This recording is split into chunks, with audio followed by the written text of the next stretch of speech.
Muy bien, bienvenidos de nuevo. Continuamos con nuestro curso de proclamación bíblica desde el Antiguo Testamento. En esta lección de hoy ya entramos con el grueso de nuestro curso, que tiene que ver cómo predicar desde los distintos géneros literarios de la Biblia. En este caso, la lección de hoy es sobre predicando desde el género literario de Proverbio. No es sobre el libro de los Proverbios, porque el género literario Proverbio no solamente está en el libro de los Proverbios. Algunos otros autores usan Proverbios en algunas de sus partes de manera mínima, pero lo usan. Entonces, lo que quisiera es centrarme hoy, la lección número 9 del curso de proclamación bíblica, es en qué particularidades debemos de saber sobre el género literario del proverbio para entender mejor cómo predicarlo. Muy bien. Voy a dejarlos con este proverbio precioso, 16:20. El que atiende a la palabra prospera. Dichoso el que confía en el Señor. Con esta exhortación de sabiduría, pidámosle al Señor nos acompañe en estos minutos. Padre, te damos gracias de todo corazón por darnos la oportunidad de estudiar tu palabra, la sabiduría que has dejado impregnada por medio de este estilo que también has inspirado y escogido para comunicar. Pedimos tu guía, Señor, que esto sea más que un ejercicio intelectual, Señor, como lo hemos venido pidiendo en cada lección. Hoy sea un ejercicio espiritual que nos transforme, nos edifique. Ayúdanos, Señor, a aprender bien. Ayúdanos, Señor, a hacer esto siempre para tu gloria. En el nombre de tu Hijo Jesús te pido esto. Amén. Muy bien. El proverbio tiene una característica muy importante. Quisiera que la estudiásemos. Ahora, antes de entrar dentro de lo que tengo planificado en la lección, quiero preguntarles lo siguiente. Si cambiamos de género literario a género literario, eso debiese de tener implicaciones sobre la manera en la que predico un género literario o predico otro. O debiese de ser la manera de predicar un género igual que la del otro y siempre tener una fórmula para todos. Eso es mi propósito en este curso, y es mostrarles, una vez que ahora tienen ya un procedimiento de cómo predicar expositivamente, podamos observar los estilos literarios para poder preguntarnos si hay particularidades especiales que tenemos que tomar en cuenta en algunos de nuestros pasos, ya sea en estos momentos. Por supuesto que cuando vamos a entrar a solamente predicar desde pasajes de proverbios o sobre el género proverbio, eso va a tener implicaciones en cómo lo predicamos. Pero también vamos a empezar con el paso número 1, entendiendo el género literario antes de aproximarse a estudiar el texto. ¿Cómo es que el proverbio era una manera de comunicarse en aquellos tiempos? Era una manera literaria de comunicarse. Y eso tiene que estar correlacionado en la manera como vamos a entregar un sermón sobre un proverbio. Entonces tiene implicaciones al predicar el sermón y tiene implicaciones al estudiarlo. Inclusive, vamos a ver que tiene implicaciones a la hora de estructurar el texto o a la hora de redactar la PST o el PSS. Muy importante, y me vas a ir entendiendo conforme vamos avanzando. ¿Cómo es que nacía un proverbio? Un proverbio se tomaba de una historia conocida por el autor, o por una historia conocida por el autor, o por las anécdotas o narraciones, ya sea que él mismo hubiese pasado, o narraciones que se conocen en la cultura, en los pueblos donde vivía el narrador, el escritor. Entonces, el autor tomaba esas historias conocidas, normalmente en el caso, por ejemplo, de Salomón, él toma, como autor de proverbios, toma historias del pueblo mismo. Entonces, paso número 1, él tomaba una de estas historias del Pentateuco Y lo que hacía es que buscaba patrones de verdad parecidos en esas historias. Entonces, tomaba una historia y reconocía un principio de sabiduría allí y lo extraía. Entonces todo el mundo conocía la situación de la cual fue extraída ese principio de proverbio, pero fue él quien lo extrajo sabiamente y lo escribió y lo redactó en manera de proverbio. Luego los ponía cuando de una historia o de varias historias obtenía distintos proverbios, luego los enlistaba. Y pueda que algunos proverbios vienen de distintas historias que él conocía. Y entonces los va colocando en una secuencia completamente planeada. Entonces, el autor tomaba una historia conocida, buscaba patrones de verdad en cada uno de ellos, luego conjuntaba los parecidos en una sola historia o con respecto a varias, los ponía en frases cortas recordables. Frases que resumieran la verdad de un relato. Entonces muchas veces él podía irse por una historia completa colocando principios de sabiduría, luego establecía una correlación entre ellos y los redactaba de manera que tenía un compendio proverbial. Vamos a dar un ejemplo. El sabio de corazón controla su boca, con sus labios promueve el saber. Proverbios 16:23. ¿Cuál es la definición de un proverbio? Oraciones cortas que salen de historias vividas que contienen una verdad general específica. ¿Está bien? Eso es un proverbio. Siempre sobre la definición. Estos condensan una gran cantidad de sabiduría en una generalización bastante amplia que reúnen la esencia de los patrones que tienden a reiterarse. Quisiera dar énfasis a esta palabra que utiliza don Walter Kaiser. Los proverbios presentan una verdad generalizada, no una verdad específica. Entonces quiere decir que la verdad que presenta no necesariamente se debe practicar en toda circunstancia y aplica para toda persona.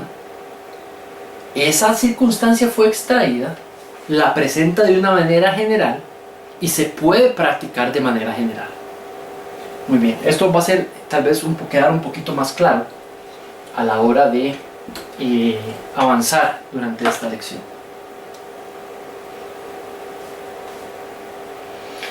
¿Cuál es el propósito del proverbio? Dar ética para la vida cotidiana, informar de manera que ayudase a la toma de decisiones morales y diferenciar, que la gente pudiese diferenciar entre algo bueno y algo malo. Entonces eran tres primarios propósitos a la hora de redactar un proverbio. Otro ejemplo de un proverbio. Más vale ser paciente que valiente, más vale el dominio propio que conquistar ciudades. Más vale paciente que valiente, más vale dominio propio que conquistar ciudades. Sabiduría para la vida diaria, ¿no? Sabiduría para discernir lo que está bien y lo que está mal. Paciente de impulsivo, dominio propio que impulsivo también. ¿Ok? El bien del mal. ¿Cómo se usaban los proverbios? Bueno, resulta que la vinculaban con una frase corta que él memorizó. Voy a explicarlo esto de esta manera. La persona sabia vivía una situación, él experimentaba algo o sabía sobre una anécdota específica que tenía correlación sobre eso que vivió. Entonces él vinculaba esa experiencia con una frase que él mismo redactaba y que había memorizado. La usa para proveer dirección. Se forma una ética de distintas situaciones. Entonces, una persona se memorizaba una frase específica proverbial. Cuando afrontaba una situación específica, él la usa, la frase específica, en la situación específica. Esa es la manera en la que se usaba un proverbio. Las personas se memorizaban los proverbios. Cuando pasaban las situaciones, los aplicaban en dichas situaciones. Y al final de cuentas, lo que se va redactando es una ética de comportamiento en distintas situaciones de la vida. ¿Qué temas abarcaban los proverbios? Perdón, hay una repetición.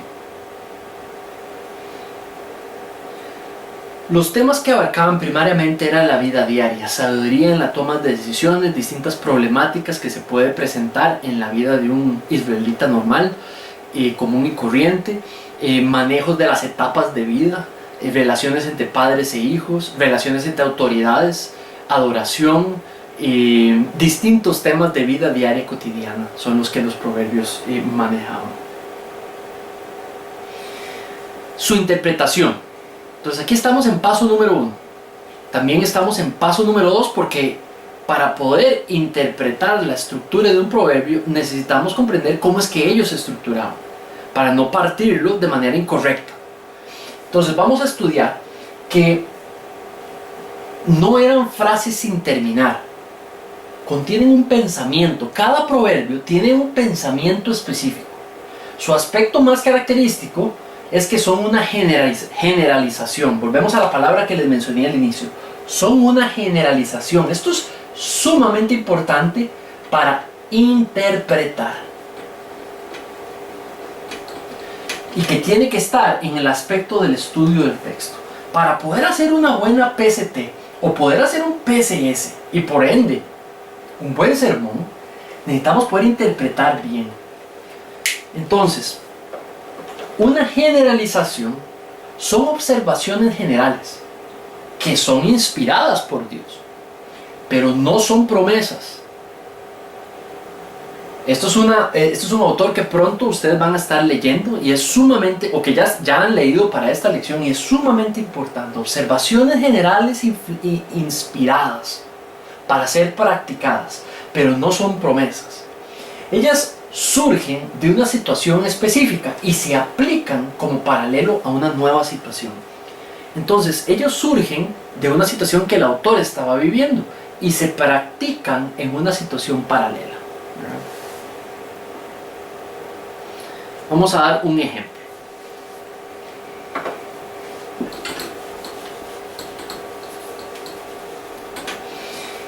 Iniciar una pelea es romper una represa.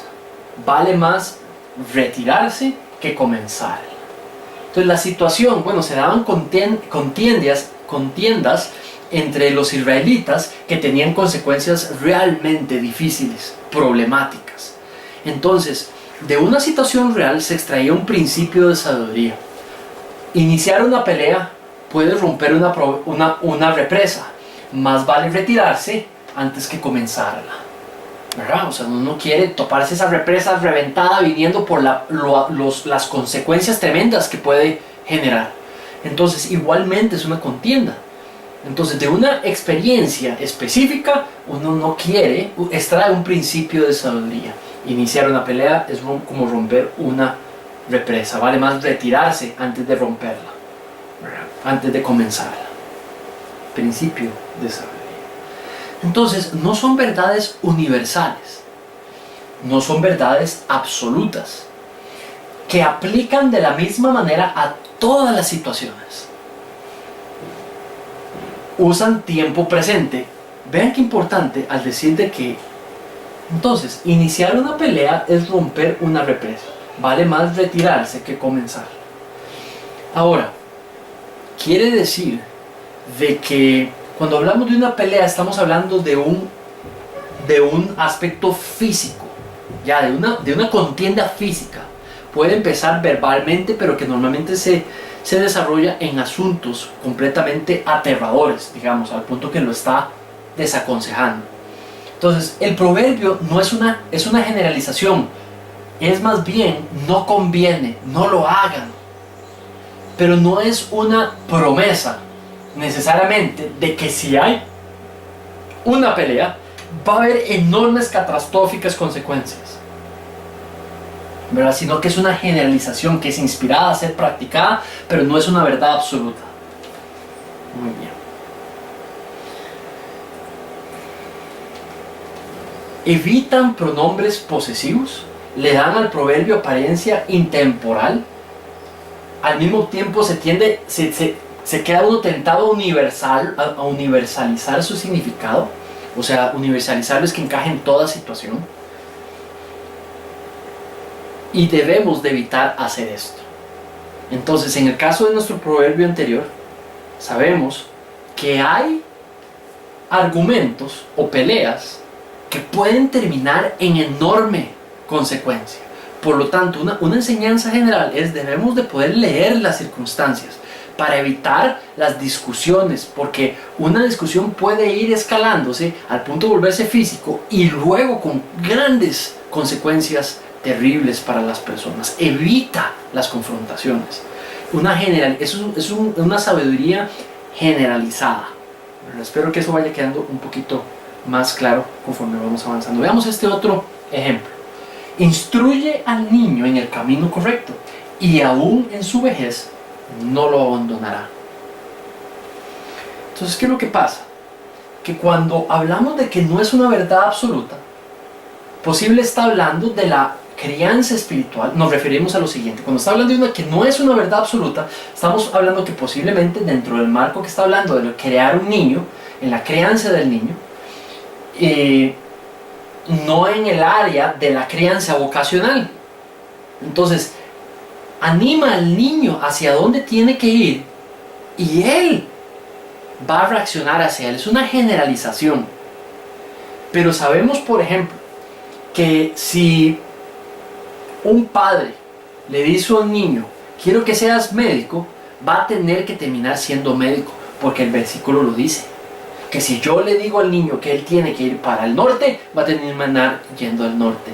No es una verdad absoluta, es una generalización que en el proceso de crianza, normalmente cuando usted le ayuda al niño hacia lo que está bien, hacia lo que está mal, a cómo tomar decisiones, a pensar como cristiano, él normalmente, lo normal es que continúe con su enseñanza y con su guía, ¿verdad? Pero hay muchos factores que se pueden presentar, que pueden intervenir allí y no lograr de que él continúe en el camino, como el pecado del niño, como el mal testimonio de los padres, como Dios tenía otros planes. Tantas circunstancias, es una generalización, no son verdades absolutas. Entonces, por ejemplo: hijo, tú vas a ser médico, y el niño terminó siendo arquitecto. No, porque un proverbio no se analiza de manera absoluta, puntual, específica.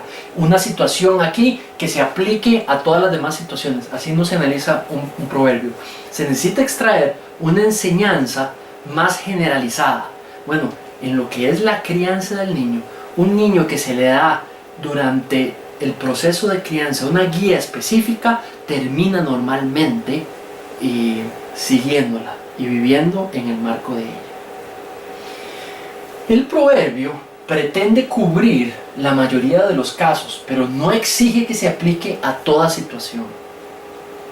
Proclamar que se aplica a todo en todas partes representa una aplicación exagerada del género del proverbio.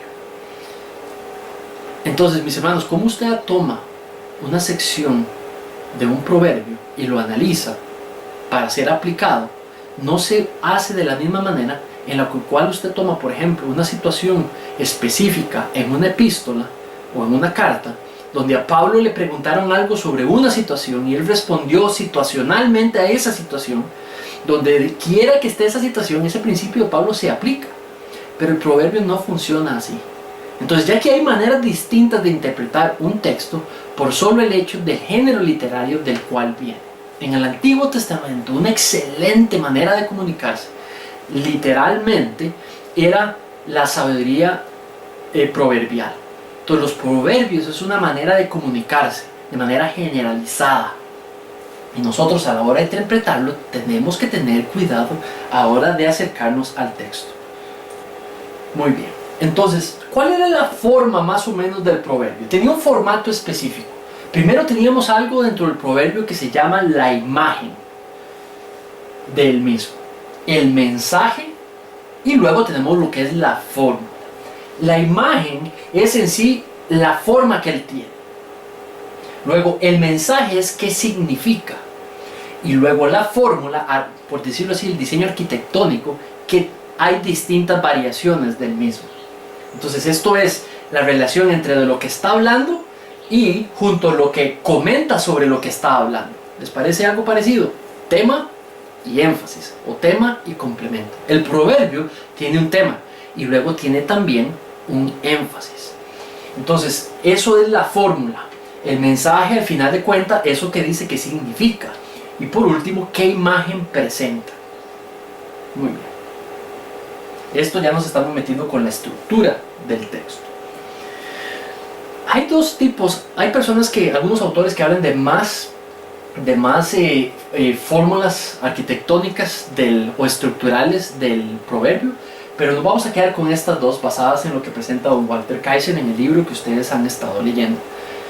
El primer tipo es proverbios ecuacionales, donde está diciendo que la primera parte del proverbio, le vamos a llamar A, luego viene coma o punto y coma, y luego viene la parte B. La ecuacional lo que dice es que A es igual a B, pero luego tenemos otras que llamamos oposicionales, donde está diciendo que el A se opone, es lo opuesto a B. Vamos a ver unos ejemplos.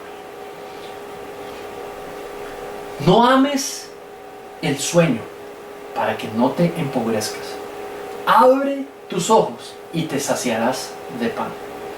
Tenemos la parte A, vemos el punto y coma, la parte A, y tenemos la parte B.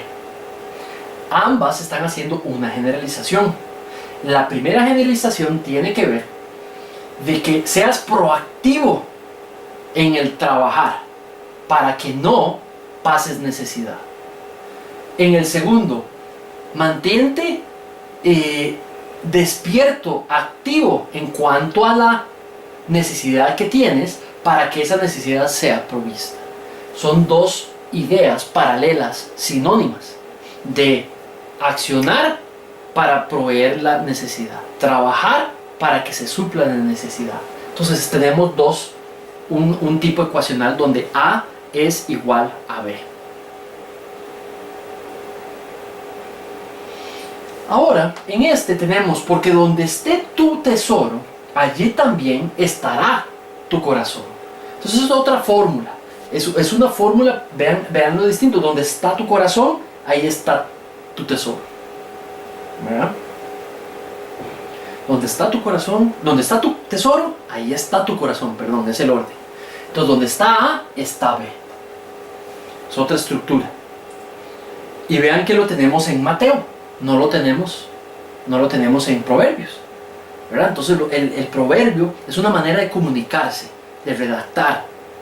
Entonces el mismo Mateo nos usa un proverbio para mostrarnos que en toda la Biblia a veces vamos a tener proverbios utilizados por los autores bíblicos.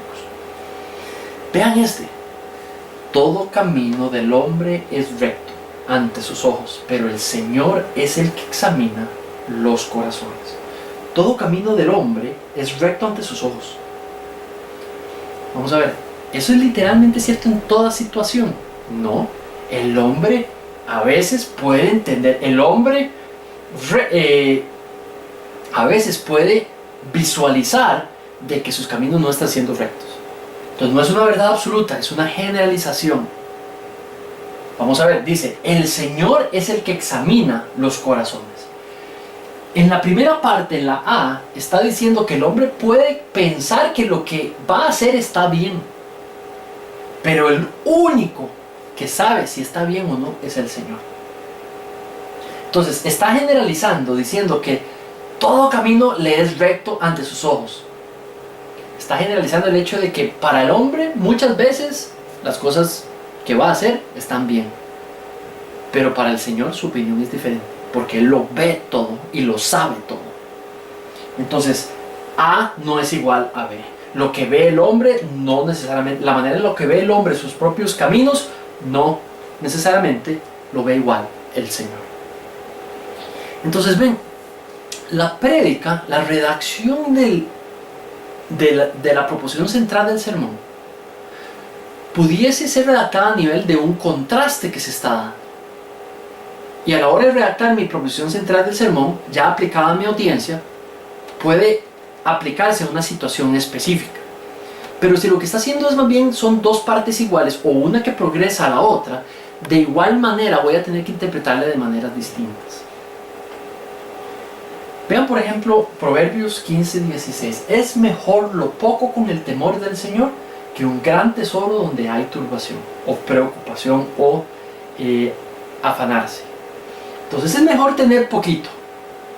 Es mejor tener poquito, pero con temor, que mucho, pero con enorme ansiedad. ¿Verdad? Entonces, realmente A es mejor que B. Entonces, la abundancia, lo poco, pero bien, que lo mucho, pero mal. Y ese podría ser mi proposición central del texto, donde interpreta las dos partes. ¿Verdad? Muy bien. ¿Cuáles son normalmente figuras que se utilizan literarias, que se utilizan dentro de los proverbios? Es muy importante, porque a la hora de investigarlas, tienes que investigar los significados figurativos, no los literales. Metáforas, cuando hace una comparación el uno con el otro. Cuando hay una metáfora, nos vamos a ver que, y está comparando, digamos, con una oveja, nos vamos a investigar qué significa oveja. Bueno, usted y yo sabemos qué significa oveja y ellos entendían que era una oveja. No, si nos está comparando con una oveja, el significado de oveja tiene que ser figurativo.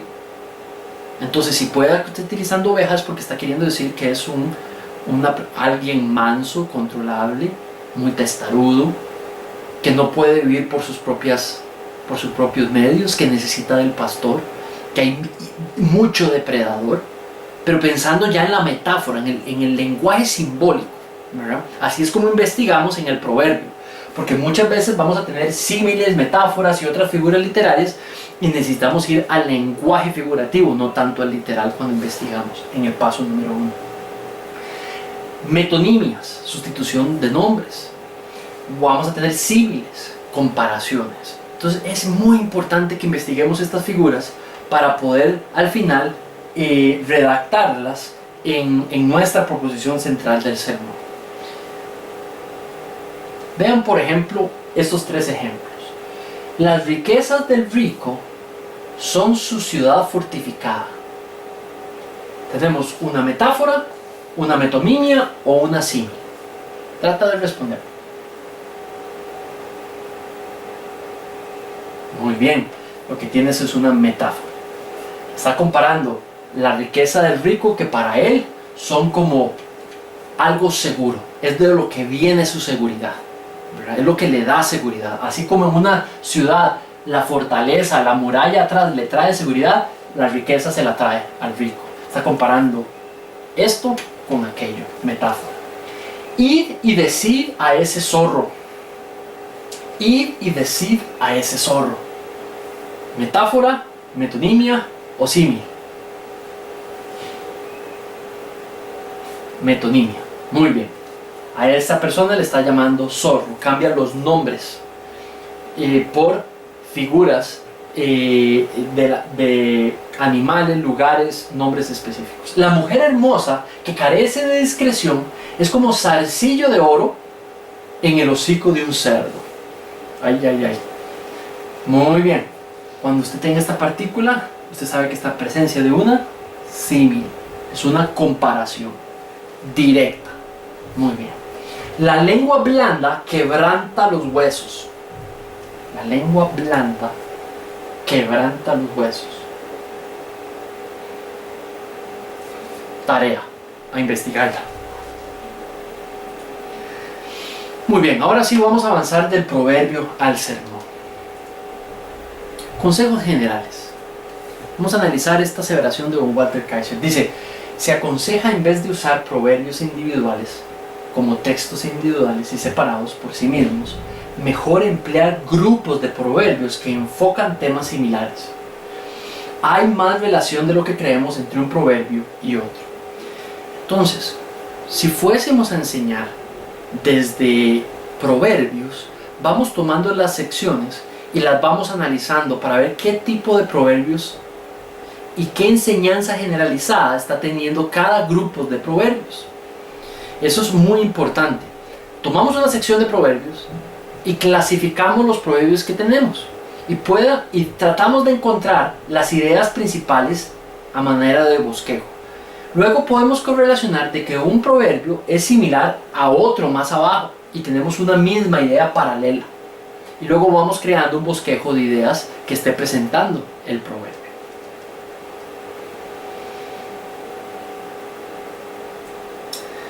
Busque enseñar o predicar a partir de grupos textuales de proverbios en lugar de cada proverbio aisladamente o que traten de encajar en un solo tema.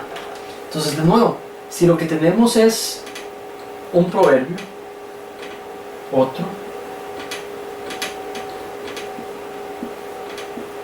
entonces tratemos de primero identificarlos. Tenemos 1, 2, 3, 4, 5. Luego vamos a tratar de clasificarlos. Entonces pareciera que este está diciendo A y significa esto. Mira, está diciendo exactamente lo mismo. Y esta también está diciendo lo mismo. Pero no, ya aquí habla de B y ya aquí habla de C. Entonces al final de cuentas, mi estructura tiene que ver de pensamiento, está diciendo idea A, idea B, idea C.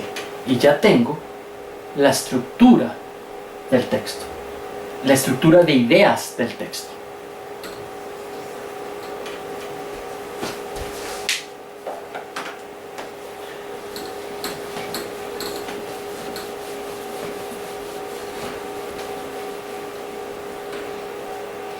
A veces podemos darnos cuenta, si de nuestra lista que escogimos agregamos un poco más, de que los mensajes se repiten. Entonces hay veces de que cuando vamos enseñando por proverbios podemos encontrarnos la repetición de varias ideas. A veces podemos enseñar sobre un tema específico a la luz de todo un capítulo y van ciertas particularidades cómo va. Entonces necesitamos poder estudiar el capítulo completo, el libro completo para saber los temas y en cuál tema está. Es muy importante. Muy bien, vamos a ver un ejemplo de Proverbios 11, 1 al 21. Voy a leer para ustedes.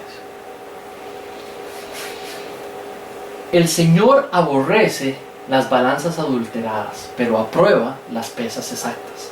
Con el orgullo viene el oprobio, con la humildad la sabiduría. A los justos los guía su integridad, a los falsos los destruye su hipocresía. En el día de la ira de nada sirve ser rico, pero la justicia libra de la muerte. Entonces, preguntas que nos pueden ayudar de pasar de un grupo de proverbios a la confección de un sermón. Entonces, número 1, verifica si el proverbio es parte de un grupo proverbial. Entonces, para ver si esto tengo que ampliarlo o ampliarlo para tener una idea más completa de lo que Salomón estaba poniendo allí. Segundo, necesitas saber si es una verdad universal. Si no lo es, ¿cuáles serían las verdades generalizadas que está presentando? Tercero, pregúntate si es suficiente, si realmente si es suficiente información la que te está dando o necesitas extender, digamos, hacia más versículos para adelante. No es del 1 al 21, aquí solamente tenemos, digamos, del 1 al 4. Si necesitas más carne para seguir avanzando en el resto de los proverbios.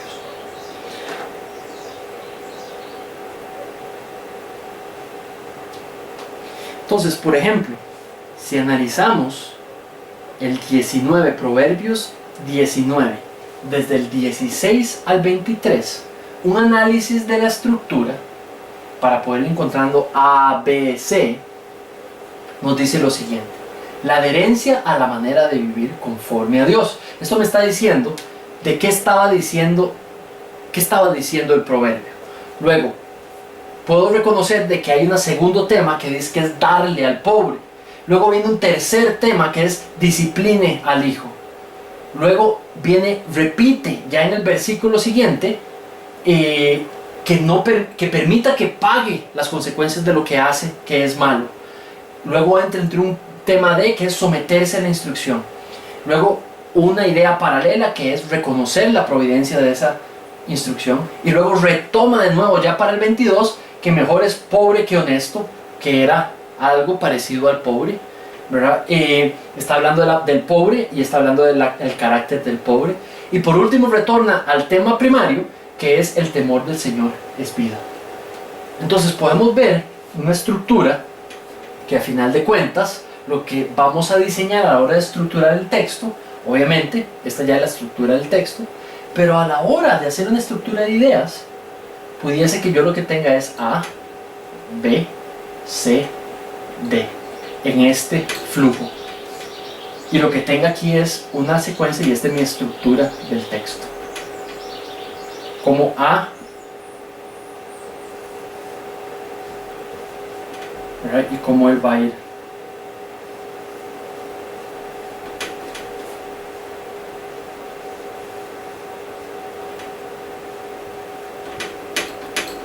Entonces lo que tengo es A, B, C y D.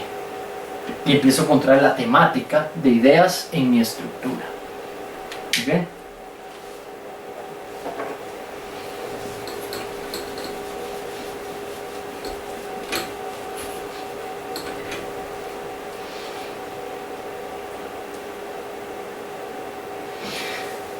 Muy bien. Preguntas de nuevo sobre grupos de proverbios. Verifique si el proverbio es parte de un grupo proverbial. Verifique si hay relación entre nuestra sección y lo que precede o lo que antecede a lo que está detrás y lo que está delante de nuestra sección, para ver si lo incorporamos o no. Estructure por subunidades construidas, paralelas o agrupamientos. Ahí es donde decides, bueno, yo voy a agrupar esta idea con esta idea y voy a tener una idea A. El B con este B y redacto una idea B. Y los C los agrupo en una idea y luego los D los redacto en otra idea. Y tengo 4 puntos, 4 ideas en el proverbio. Ahora, tal vez cuando logro A, B, C, D, pueda que si escarbo un poquito para arriba, hay una idea sobre el A que la volvió más completa, o hay una idea sobre el D que la volvió más completa. Entonces tienes que tratar de entender la relación que hay entre los grupos proverbiales para saber si tienes suficiente carne para ser enseñada, para ver si la información suena completa, ¿verdad? Luego, ¿qué doctrina o principio teológico se relaciona con el mensaje de nuestros proverbios? Entonces, una vez que tienes A, B, C y D establecidos como en la estructura del paso 2, entonces te preguntas ¿cuál es el principio teológico? Y puedes empezar a redactar los principios teológicos redactados a la idea.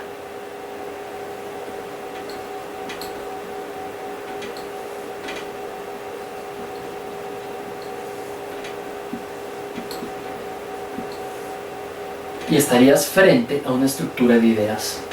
Luego puedes ver si esto lo puedes conjuntar en una PCT.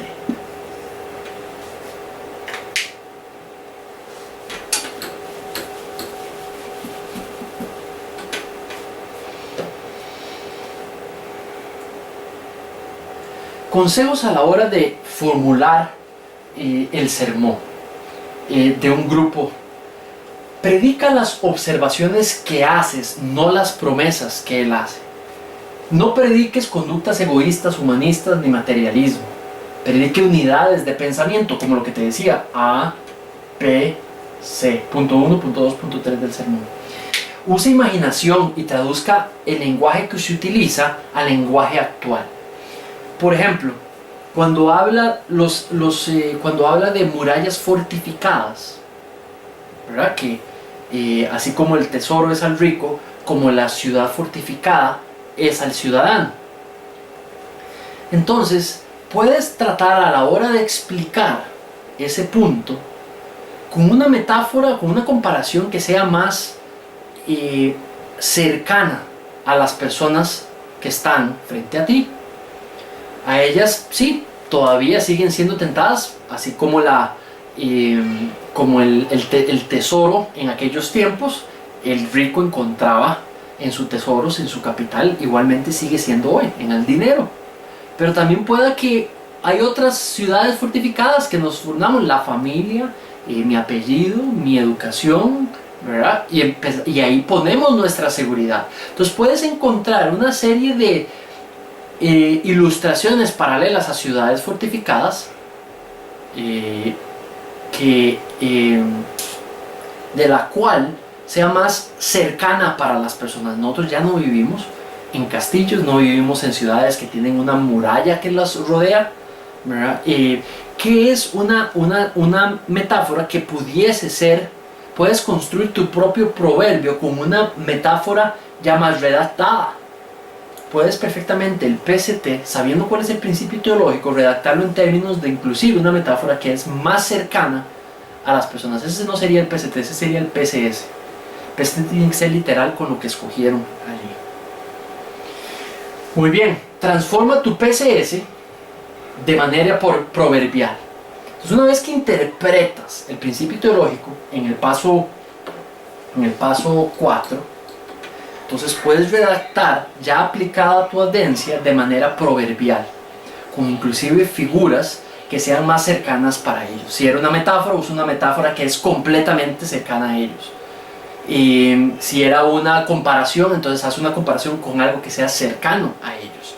Pueda que aplique la comparación que hizo el proverbio, pero acuérdate, el proverbio usa las condiciones cotidianas de aquellos tiempos.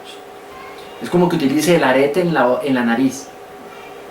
Nosotros no es normal, nuestra audiencia posiblemente no usa eso. Entonces pueda que las joyas que se usaban en aquellos tiempos no son las joyas de hoy. Entonces tenemos que poder progresar en ese sentido y hacer una interpretación correcta. Predique sin ser autoritario, porque los proverbios no lo son. Exhorta hacia algo, pero no lo pongas como blanco y negro, porque él es generalizada. La enseñanza, el principio teológico es generalizado. Entonces, la redacción del PST, la redacción del PSS, tiene que ir con el principio teológico ya aplicado a las personas. Use aplicaciones tanto para hombres como para mujeres. Es importante.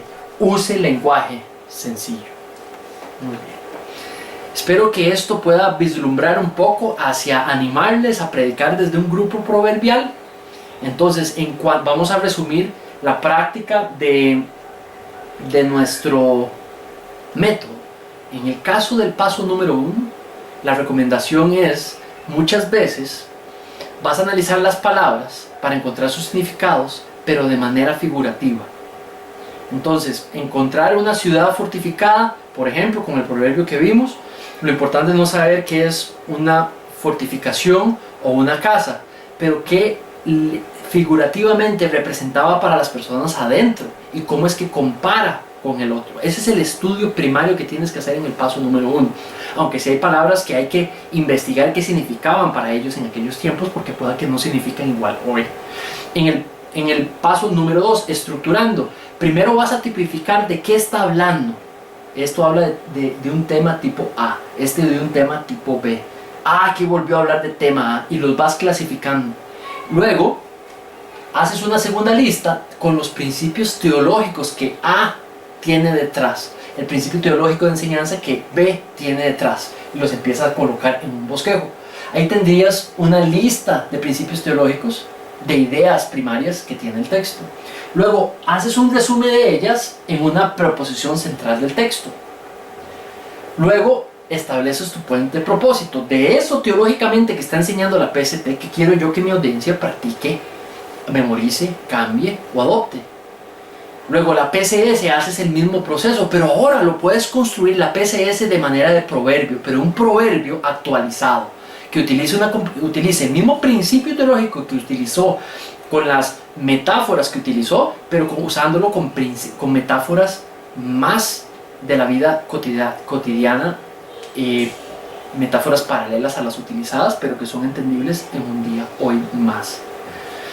Por último, cuando hablas de estructurar el sermón, lo vas a estructurar con las partes, van a ser los distintos principios teológicos que fue enseñando. Vas a planificar cómo presentarle a una persona de una audiencia actual los mismos principios teológicos para ser aplicados. Las aplicaciones de esos principios o sabiduría teológica la vas a aplicar a las situaciones de tu audiencia. Por último, vas a utilizar la predicación proverbial, de manera que puedas encontrar proverbios costarricenses, proverbios extranjeros que tengan ideas similares, que se acoplen dichos cotidianos o coloquiales, que presenten ideas paralelas al proverbio que estudiaste. ¿Ok? Espero que eso de alguna manera te pueda ayudar e incentivarte hacia la predicación bíblica. Y practicar estos elementos que les he estado explicando va a hacer que cuando entres a los proverbios prediques de manera bíblica los proverbios. Que el Señor te acompañe y gracias por tu tiempo. Hasta luego.